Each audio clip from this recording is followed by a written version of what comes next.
This chair needs to be replaced soon. Hey everyone, welcome back to TFTSB, where I still won't shut the hell up about Deutsche Bahn's new ICEL. By the way, hey DB, want me on more trips? Call your girl up. Seriously though, I'm still really thankful to have gotten to go on that test ride. Anyways, this is the third and final part of my ICEL coverage, especially since at the making of this video, it's entering public service next week. I went to the public unveiling event for it a few months back, then got invited on a ride by the Deutsche Bahn. I've made videos on those, but now I'm here to address the biggest question I've received from viewers about the ICEL.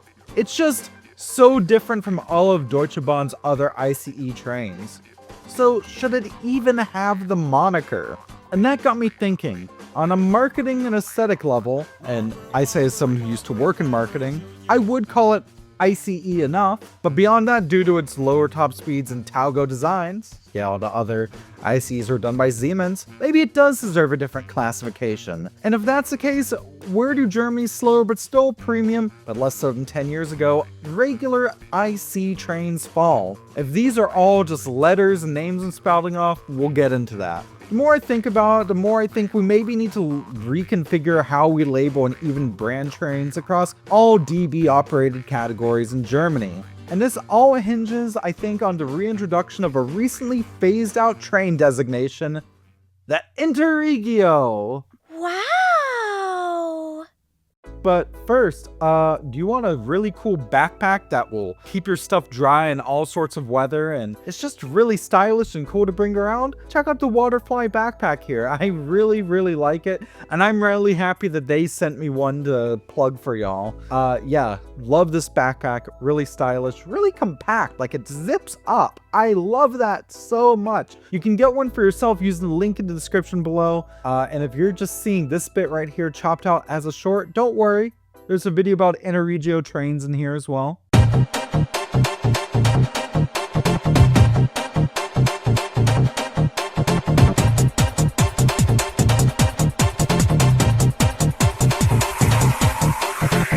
This is one of the fastest Regio trains in Germany, the RE200, Regional Express number 200, operating the land of net here between the cities of Wendlingen and Ulm. Really enunciating that. This is a regional train usable with the nationwide limited travel Deutschland ticket, something you cannot do of ICs and ICEs. It is a regional train that can operate at up to 200 kilometers an hour. That's 125 freedom units per hour for those curious. This is a higher speed oh, hello, Tai. Hey, buddy, you want to say hi? Hey, how you doing, buddy? You want to say hi to YouTube? This is a higher speed, not high speed, but higher speed train, serving not so major cities at a rate faster than most other regional trains. Seems a good bit different than most other regional trains in Germany, period. And that's because it was. Until the end of 2024, it was classified differently. Not as an RE, Regional Express, but IRE, Interregio Express. A designation that as of 25 no longer exists in Germany. That's right, the crux of this video is calling for the return of a train classification that only technically went away at the end of last year. On paper, what an Interregio train is really all in the name. According to Wikipedia, the free encyclopedia, wikipedia.org, the cat didn't like that song. An Interregio train service is a semi-fast long-distance train with more stops and usually lower prices and more upscale long-distance trains such as the Intercity or Intercity Express. Basically, we're talking about services that are longer than your average regional route, but on par with shorter intercity routes. Besides the RE200, I think the best example of what an Interregio route can and should be would be the former IR route between Hamburg and Berlin. See, in this current year of 2025, if you want to use the Deutschland ticket and only the Deutschland ticket to make that journey, it will take 4.5 hours and require you to make at least one connection, probably neither Rostock or Schwerin. However, back in the day, you could actually make this trip with an IR train, and if such a route still existed today, it would be covered by the Deutschland ticket. It would be a one-seat ride, but one that would still take over 4 hours. it was not the fastest option. We aren't replacing ICEs or other fast services, but rather giving these routes better equipped semi-local additional services. Oh, and a lot of Interregio trains also had cafe cars in them, something that you just do not find on Regios anymore. Nice ones too, just look at how classy this one from the 90s was. Now, you may say, well, Jamie, if IR trains were so good, why did the DB get rid of them? And honestly, I don't know. But it's probably something austerity and money savings. But what I do know is that at least someone at the Austrian state railways, the ÖBB, feels the same way that I do, because this category train has literally just started running in Austria this month, December 2025. Or if you want to look to the past, maybe we could look at the densest Interregio network in Europe and the set of Interregio trains I've ridden the most, which is on the excellent rail network of Switzerland. Trust me, if there's any rail operator the DB should be taking notes from, it's the incredibly punctual and easy to navigate Swiss SBB. Like, take notes on their service and reliability, maybe not so much their ticket prices. Interregios in Switzerland, I think, really are the peak of what this concept can be. Comfortable, yes, but a step down from their inner city trains. However, they also feel a bit nicer than, say, the trains in the Zurich S-Bahn, which, by the way, are still super fucking nice, especially for an S-Bahn. But heading back up north to home in Germany, the debate between train classifications really arose with the announcement of the ICEL. Seriously, I don't think I've seen so many people talk about what these classifications mean since this thing was announced. What does it even mean for a train to be an ICE? This is the most premium of premium products the Deutsche Bahn offers. Most ICEs are electric multiple units with the fastest going up to 320 kilometers an hour in regular service. Delays notwithstanding, obviously. On a quality of service level, the ICEL does fit in too. The seats in first class at least punch really hard, easily going toe-to-toe with other first class intercity and intercity express offerings. There's also a really nice board bistro on board. Seriously, I quite like this. And as for riding second class, okay, it's fine. It's not amazing. Okay, interesting. We have found a loose ceiling panel. Definitely not the best seats that's ever been on a route between Berlin and Amsterdam. So many people have looked at this train and said, that's not a new ICE, that's just an IC. Look at it, it's locomotive hauled and not using trains made by Siemens. But the fact of the matter is that there's a reason that the newer IC trains in Germany are nicknamed the carpet regionals. They suck. They really are just like carpeted versions of some regional trains. The old IC1s are currently being phased out, and I miss some. Great comfy trains, those. This is all leading up to a fancy idea I've envisioned. I know it's one that's outside the constraints of budget and politics, which I do know the DB is constrained by in real life. However, it's something that and this is my personal opinion, that I think we could see only if we got a pro-transit government in power in Germany again, and one who takes the DB out of the private fold. Though yes, I know that in itself is complicated, as while on paper the DB is a private company, the sole shareholder is actually the German government. Either way, let's just treat it as a public good, okay? If the Brits can do it with their far messier previous setup, so can we. Looking through old pictures of trains in Germany, especially old Interregios, I kind of miss just how colorful trains here used to be. They weren't as accessible granted, there's nothing wrong with the current mostly red color schemes, but these old colors are not only gorgeous, but help differentiate the type of train clearly and visibly just with a quick glance. So here is my new envisioned division of German railway trains, complete with a swanky set of new colors based off the old Deutsche Bundesbahn.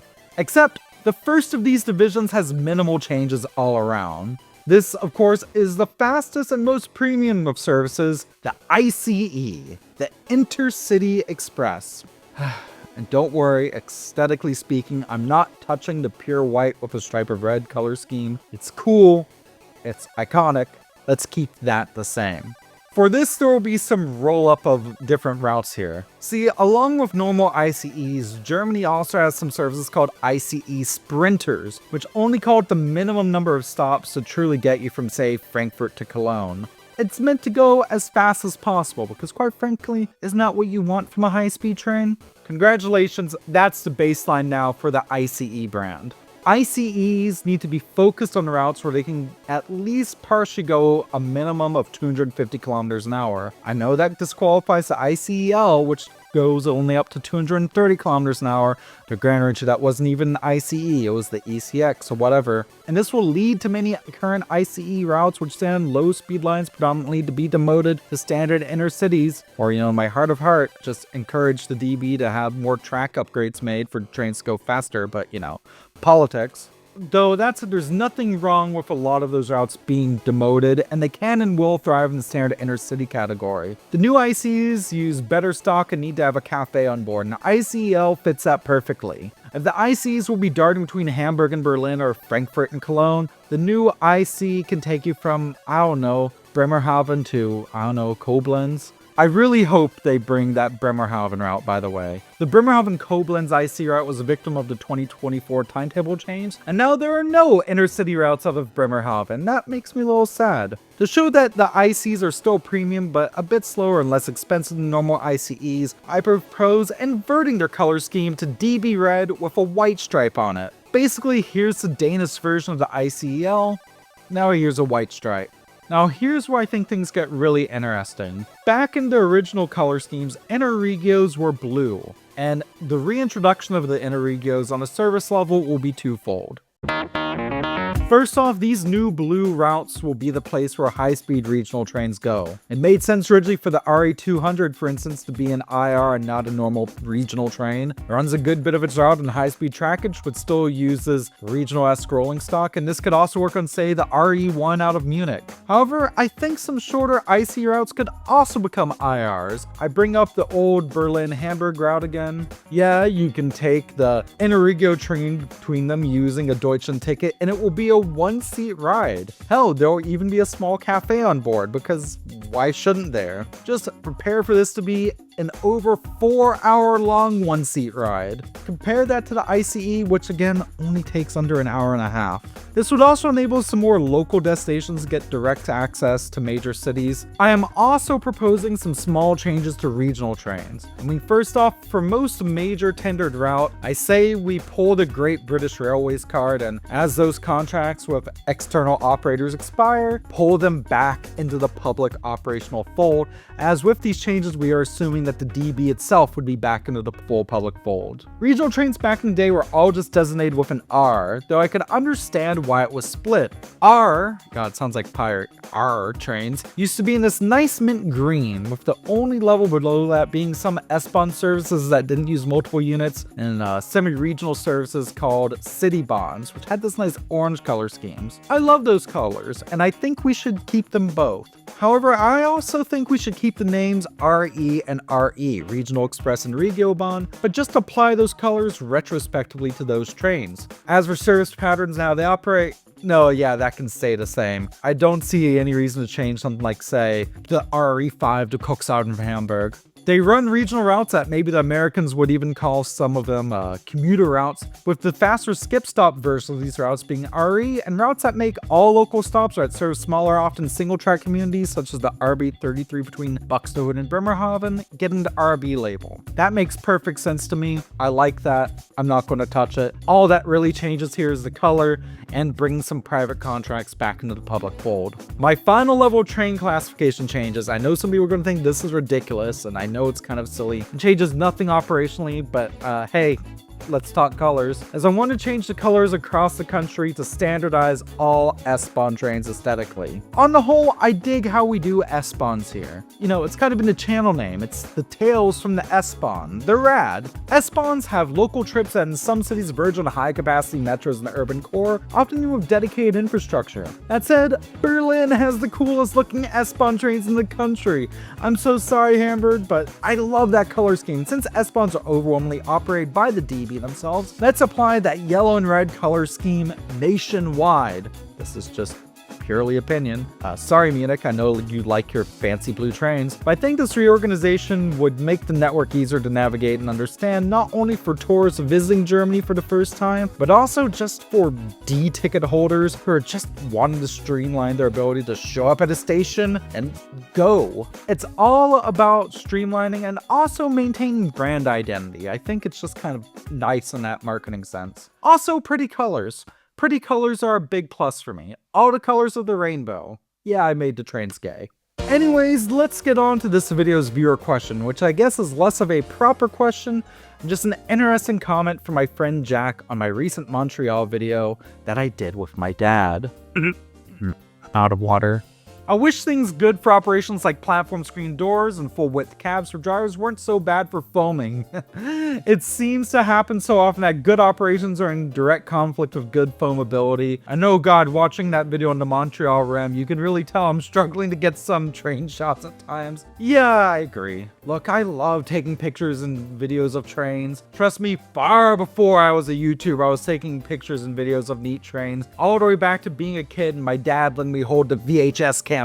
But I do think that these aforementioned things, I think their overall good and should be the standard for train operations, or certain types anyways. Platform screen doors on metros especially. Also, platform screen doors, just colloquially speaking, do more than just keep people from being pushed onto the tracks. The floor-to-ceiling ones in the stations, the Montreal REM for instance, also help keep heat within the stations. Super necessary given how cold Quebec gets in the winter. Yeah, it's definitely worse for taking cool pictures of the trains, but for everyday ridership, it's just better for safety and even general comfort. We're already planning to get them in Hamburg on the upcoming U5 line, which will also have automated trains running, kind of like the REM. So, yeah. To end off, I'd like to recite an interesting headline I saw in Canada about German politics. My life is hell.